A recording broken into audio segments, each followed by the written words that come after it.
রকম শ্রীমদ্ ভগবদ গীতায় একটা শ্লোকে বলে নয়, কমপক্ষে 18টা শ্লোকে বলেছে, হে অর্জুন, তুমি দীপ্ত কণ্ঠে ঘোষণা করে দাও, আমার ভক্তের বিনাশ নাই, আমার ভক্তের কখনো বিনাশ হবে না।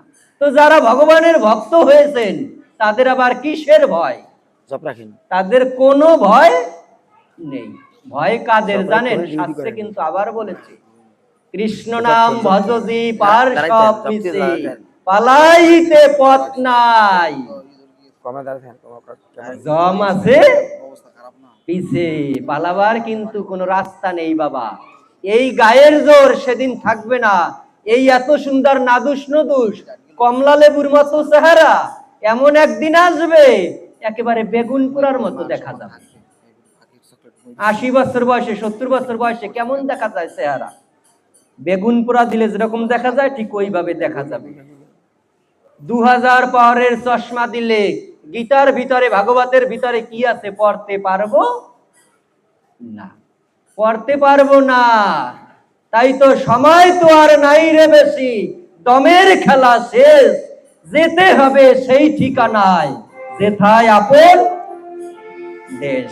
যতই সাজাও বাড়ি গাড়ি এয়ার কন্ডিশন,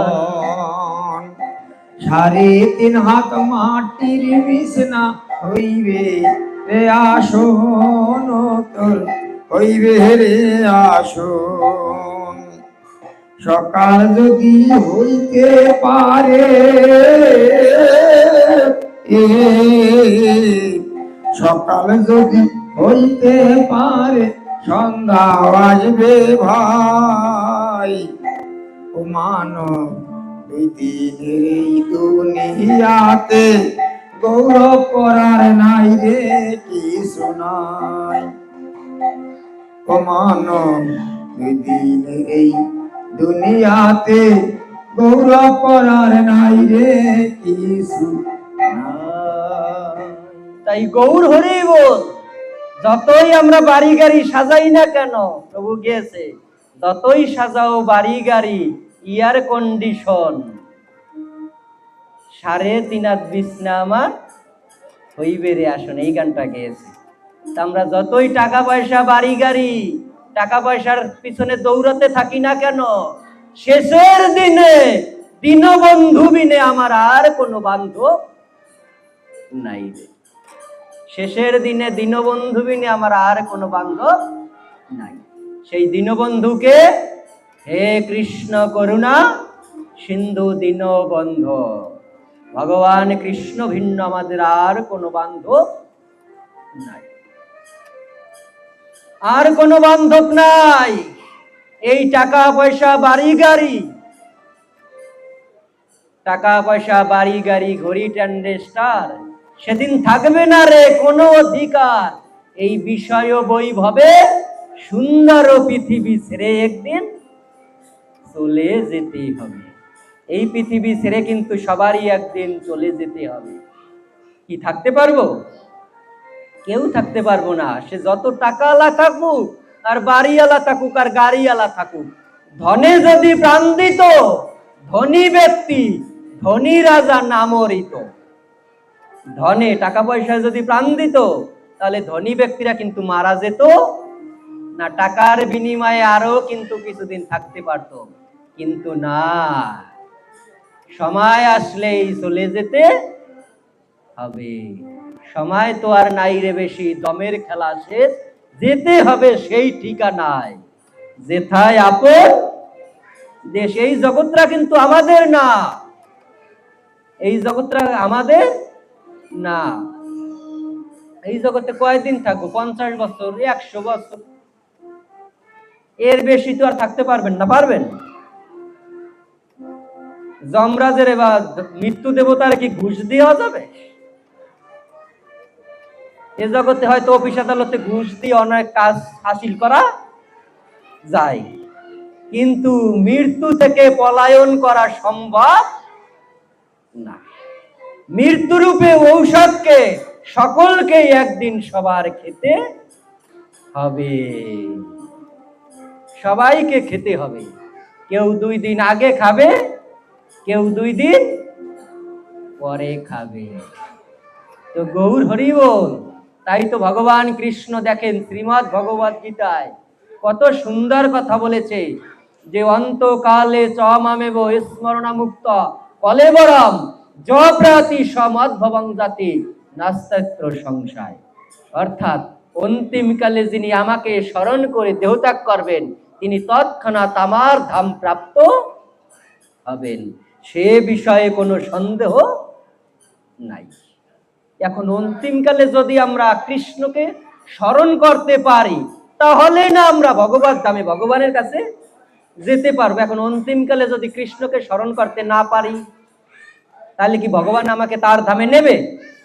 নেবে না। অন্তিমকালে যদি নাতিপুতির কথা চিন্তা করতে করতে মারা যাই, অন্তিমকালে যদি ব্যবসা বাণিজ্যের কথা চিন্তা করতে করতে মারা যাই, তাহলে কি ভগবত ধামে যেতে পারবো? না। ভগবত ধামে যেতে হলে অন্তিমকালে কৃষ্ণ কৃষ্ণ বলে নাম করতে হবে, তাহলেই ভগবত ধাম প্রাপ্ত হবে। ভগবানই সেই কথা বলছে, অন্তিমকালে যিনি আমাকে স্মরণ করে দেহত্যাগ করবেন তিনি তৎক্ষণাৎ আমার ধাম প্রাপ্ত হবেন, সে বিষয়ে কোনো সন্দেহ নাই। এখন অন্তিমকালে যদি না স্মরণ করতে পারি তাইলে তো ভগবানের কাছে যেতে পারবো না। তাইলে আমাদেরকে কি করতে হবে? যাতে অন্তিমকালে স্মরণ করতে পারি, এই জন্য এখন থেকে আমাদের অভ্যাস কি করতে হবে? অভ্যাস করতে হবে। যদি অভ্যাস না করি অন্তিমকালে কিন্তু গোবিন্দকে স্মরণ করতে পারবো না। যেমন একটা উপমা মনে পড়ে যায়, এক এলাকায় একটা রামযাত্রা দেখাবে, রামায়ণ। কেউ রাম সাজবে, কেউ সীতা সাজবে, কেউ লক্ষণ, হনুমান, জাম্বুবান, বিভীষণ, সুগ্রীব, অমক তমক অভিনয় করে রামযাত্রা দেখাবে। সবাই বলুন হরে কৃষ্ণ হরে কৃষ্ণ, হরি বল। গৌরাঙ্গ রঘুপতি রাঘব রাজা রাম, পতিত পাবন সীতারাম। সীতারাম জয় সীতারাম, রঘুপতি রাঘব সীতারাম। হরে কৃষ্ণ কৃষ্ণ কৃষ্ণ কৃষ্ণ হরে হরে, হরে রাম রাম রাম রাম হরে হরে। গৌর হরি বল। তো এখন যারা রামযাত্রাটি করবেন, যারা অভিনয় করবেন, রাম সাজবেন, লক্ষণ সাজবেন, মানে যারা অভিনয় করে দেখাবেন, তারা 1 মাস আগ থেকে রিহার্সাল দিতে আছে, ট্রেনিং নিতে আছে। কি জন্য? যাতে অভিনয়টা সুন্দর করে দেখাতে পারে। এক ব্যক্তি বাদে সবাই রিহার্সাল দিতে আছে, ট্রেনিং নিতে আছে। এক ব্যক্তি আর ট্রেনিং নিতে আসে না, রিহার্সাল দিতে আসে না, শিখতে আর আসে না। তো ওরে সবাই ধরছে, এই আমরা রিহার্সাল দেই, তুই কেন ট্রেনিং নিতে শিখতে আসিস না? তোর কি শেখানো লাগবে না? তোর কি শেখার দরকার নেই? তখন ওই ব্যক্তি বলল যে দেখ রে ভাই, আমার যে অভিনয় এতে শেখার দরকার নাই, আমার যে অভিনয় এতে শেখার দরকার নাই। আমার অভিনয় কি? আমি স্টেজে উঠব, ভগবান রামচন্দ্র স্টেজে উঠবে, আমার গায়ে বান মারবে, আর আমি করতে করতে মারা যাব, করতে করতে মারা যাবো। এতে আবার ট্রেনিং নেওয়ার দরকার আছে? করতে ঢুকবার করতে আবার ট্রেনিং নেওয়ার দরকার আছে? আমার ট্রেনিং নেওয়ার দরকার নেই, তোরা ভালোভাবে ট্রেনিং নে, শিখ। এখন সবাই কিন্তু শিখতে আছে, ওই ব্যক্তি আর আসে না। তো যেদিন অনুষ্ঠান শুরু হয়েছে, এখন অনুষ্ঠানে হাজার হাজার লোক হয়েছে, ভক্ত হয়েছে। দেখবেন রামযাত্রা দেখার জন্য গ্রামে কিন্তু অনেক লোক আসে।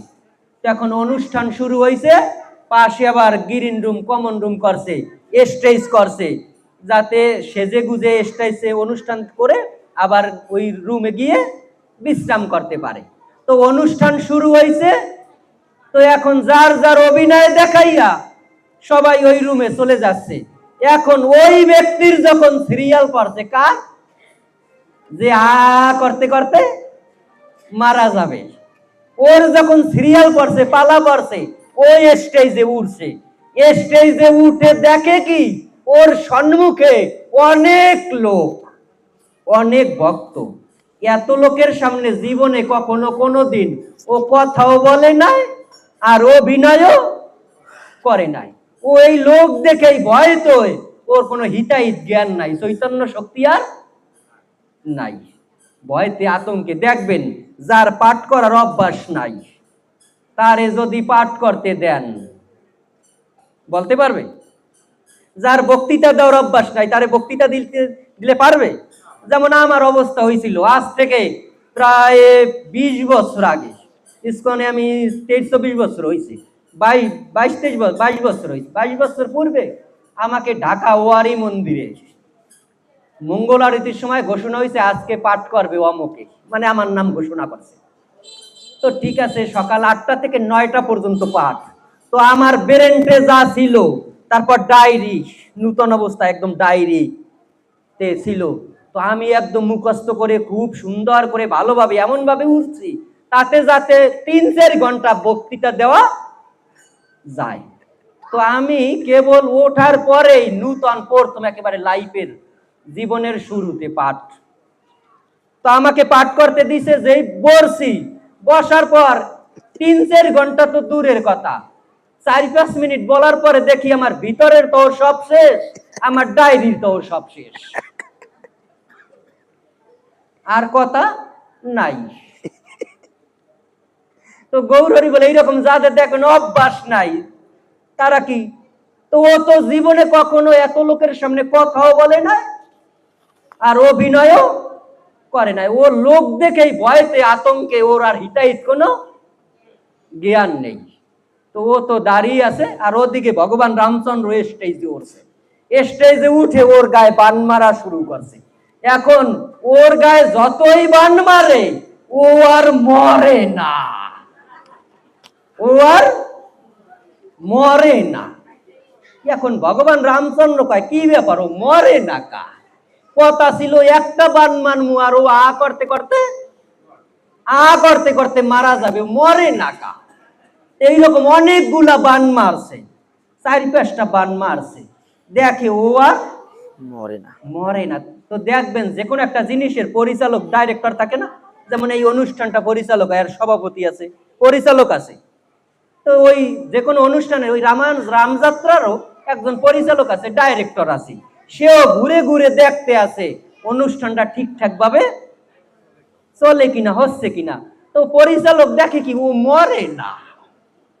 তো পরিচালক ঘুরতে ঘুরতে ওই স্টেজের পাশে, পর্দার আড়ালের পাশে এসে ওরে বলে দিচ্ছে, এই মরিস না কেন, হ্যাঁ মরিস না কেন, মইরা যা, মইরা যা, মইরা যা। এখন যতই বলে দিচ্ছে, ওর কানের ভিতরে আর যায় না, ওর কানের ভিতরে আর যায় না। এখন অনেকবার বলছে, কানের ভিতরে আর যায় না। তো কি করবে, এরকম অনেকক্ষণ অনুষ্ঠানটা থমকাইয়া রয়েছে। তো আবার অনেকক্ষণ পর ভগবান রামচন্দ্র আবার ওর গায়ে বান মারা শুরু করছে, যে বান মেরে দেখি আবার মরে কিনা, ওর চৈতন্য জ্ঞান ফেরছে কিনা, মরে কিনা। এখন ভগবান রামচন্দ্র ওর গায়ে যতই বান মারে, ও আর মরে না, ও আর মরে না। মারতে মারতে বান মারতে রামচন্দ্র পিছনে যে কয়টা বান লইয়া ওরছে তোনে, সব কয়টা মারতে শেষ হয়ে গেছে। মানে পিছনে আর তোনে আর একটা বান আর নাই, সব খালি। এখন রামচন্দ্র কয়, কি ব্যাপার, ও যেহেতু ভূতের মতো দাঁড়াই আছে, আমার হাতেও তো আর বান নাই, আমিও তোরে আর বান নাই, যেহেতু আমিও ভূতের মতো দাঁড়াই থাকি, আর এখানে তো নাই, ওরে তো ধাক্কাইও মারা যাবে না। তো গৌর হরি বল, এখন দুইজনেই ভূতের মতো দাঁড়াই আছে, আর ওদিকে তো পরিচালক গেছে রাগান্বিত, ক্রোধান্বিত, একদম রাগান্বিত কণ্ঠে স্বরে, একদম রাগান্বিত ভাবে ওই আবার স্টেজের পাশে এসে ওরে বলে দিছে রাগান্বিত স্বরে, এখনো ভূতের মতো দাঁড়াইয়া আছিস, আয় তুই মরিস না কেন, মইরা যা, মইরা যা, মইরা যা। যতই বলে ওর কানের ভিতরে আর যায় না। এখন উপমাটা বললাম এই জন্য, ও যদি ট্রেনিং নিত, রিহার্সাল দিত, তাইলে কিন্তু অভিনয়টা সুন্দর করে দেখাতে পারতো। তো আমরা যদি এখন থেকে যদি হরিনাম জপ করার অভ্যাস করি, অন্তিমকালে কিন্তু গোবিন্দকে স্মরণ করতে পারবো। আর অভ্যাস না থাকলে ওই মইরাজার মতো অবস্থা। যতই পরিচালক বলে দিচ্ছে মইরাজা মইরাজা, মরছে, মরে নাই। তো মৃত্যুর সময় যখন বিছনায় পড়ে থাকবো, চোখে মানে চোখে দেখবো না, মেয়ে স্বামীর বাড়ি থেকে এসে বাবার বিছানার পাশে বসে বিলাপ করে, কান্না করে, তখন বাবা মেয়েকে চিনতে পারে না, চামিচ দিয়া খাওয়াইয়া দেয়, তাই না অন্তিমকালে? তো ওই সময় যদি যতই ঢোল জুরি বাজাইয়া কীর্তন করুক, হরিনাম করুক, কানের ভিতরে যদি না যায়, উপকার হইবে? ওই মইরাজার মতো অবস্থা হইবে। যতই বলছে মর মর মর, মরছে, মরে নাই। তাই ঢোল জুরি বাজাইয়া অন্তিমকালে যতই কীর্তন করুক, কানের ভিতরে না গেলে কিন্তু উপকার হবে না। তো যদি আমরা এখন থেকে অভ্যাস করি, অন্তিমকালে যদি আমরা কৃষ্ণকে মুখে যদি কীর্তন উচ্চারণও না করতে পারি, তো হৃদয় থেকে আমাদের কি বলবে? হৃদয় থেকে গোবিন্দ গোবিন্দ বলবে। হৃদয় থেকে কৃষ্ণ কৃষ্ণ বলে আমরা কাঁদিতে পারবো। জলে না নামিলে কেহ শেখে না সাঁতার, হাঁটিতে পারে না কেহ না খেয়ে আসার। জপিতে জপিতে সবার প্রেমাঙ্কুর হবে, সাধন সাধ্য সে বুঝিবে সে তবে। তোমরা মালা জপ করো রে ঘরে বসে সময় মিলে, মালা জপ করো রে ইয়া হইতে সর্বসিদ্ধি হইবে সর্বক্ষণ বলো হইতে বিধি নাই আর। কৃষ্ণ নাম মহামন্ত্রের এই তো স্বভাব, যেই জপে তার কৃষ্ণের উপাদেয় ভাব। তোমরা মালা জপ করো রে সময় থাকতে ঘরে বসে, মালা জপ করো রে হরে কৃষ্ণ কৃষ্ণ কৃষ্ণ হরে হরে, হরে রাম রাম রাম হরে হরে। হরে কৃষ্ণ কৃষ্ণ কৃষ্ণ হরে হরে, হরে রাম রাম রাম হরে হরে। হরি বল। সবাই বলুন হরে কৃষ্ণ হরে কৃষ্ণ। এখানের মালা জপ করেন কে কে? একটু হাত জাগান তো। মালা জপ হরে কৃষ্ণ অনেকেই করেন। যারা মালা জপ করেন না, তাদেরকে আমি অনুরোধ করব, সবাই আমাদের প্রভুদের কাছ থেকে একটি মালা নিয়ে মালা জপ করবেন। দেখেন আমাদের জীবন থেকে প্রতিদিন 24 ঘন্টা করে সময় চলে যাচ্ছে। আজকের দিনটা আমার জীবন থেকে চলে যাচ্ছে, এই দিনটা 1000 কোটি টাকা দিলেও কিন্তু আমরা আর ফিরে পাবো না। তো দিন আর দিন চলিয়া যায়, দিন বেলা বেশি আর নাই। বেলা কিন্তু বেশি নাই। আগামীকালকের সূর্য আমার এই 4 আঙ্গুল কপালে নাও পড়তে পারে। তো কে কখন এই জগৎ থেকে চলে যায় আমরা জানি না। যারা মালা জপ করেন না, অন্তত প্রতিদিন কম হইলো 2 মালা করে জপ করেন। 2 মালা জপ করতে মাত্র 15 মিনিট সময় লাগে। এই 24 ঘন্টার সময়ের যদি 15 মিনিট সময় যদি গোবিন্দকে না ডাকতে পারেন, এমন মানব জন্ম পাওয়া ঠিক। তাই শাস্ত্রে বলেছে মনুষ্য জন্ম পাইয়া রাধা কৃষ্ণ না ভজিয়া জানিয়া শুনিয়া বিষ খাইল। যেই মানব জন্ম পেয়ে যদি কৃষ্ণ ভজন না করা হয়, এই মানব জন্ম পেয়ে যদি সাধু সঙ্গ না করা হয়, এই মানব জন্ম পেয়ে যদি রাধা গোবিন্দের সেবা পূজা না করা হয়, তাহলে শাস্ত্রে বলেছে যে তার বাঁচার সে মরাই ভালো। এমন জন্মে ওই গোবিন্দ ভজন না হইল, তার বাঁচার সে মরাই ভালো। যে বেঁচে থেকে কি লাভ, এই দেহ দ্বারা, এই জিহ্বা দ্বারা যদি ওই গোবিন্দের নাম গুণ কীর্তন করা না হয়, বেঁচে থেকে কি লাভ, এই দেহ দ্বারা যদি ওই সাধু সঙ্গ করা না হয়, কি হবে এই বেঁচে থেকে? তাই মনুষ্য জন্ম পাইয়া রাধা কৃষ্ণ না ভজিয়া জানিয়া শুনিয়া বিষ খাই। এই মানব জন্ম অত্যন্ত দুর্লভ জন্ম, যা সহজেই লাভ করা যায় না। তাই অনুরোধ করব, যারা মালা জপ করেন না, সবাই গৃহে বসে 2 মালা 4 মালা করে জপ করুন। 2 মালা জপ করলে দেখেন, আপনি যদি আজকে 2 মালা জপ করেন, আপনার ভগবত অ্যাকাউন্টে পারের করি হয়ে জমা থাকবে, পারের করি হয়ে জমা থাকবে।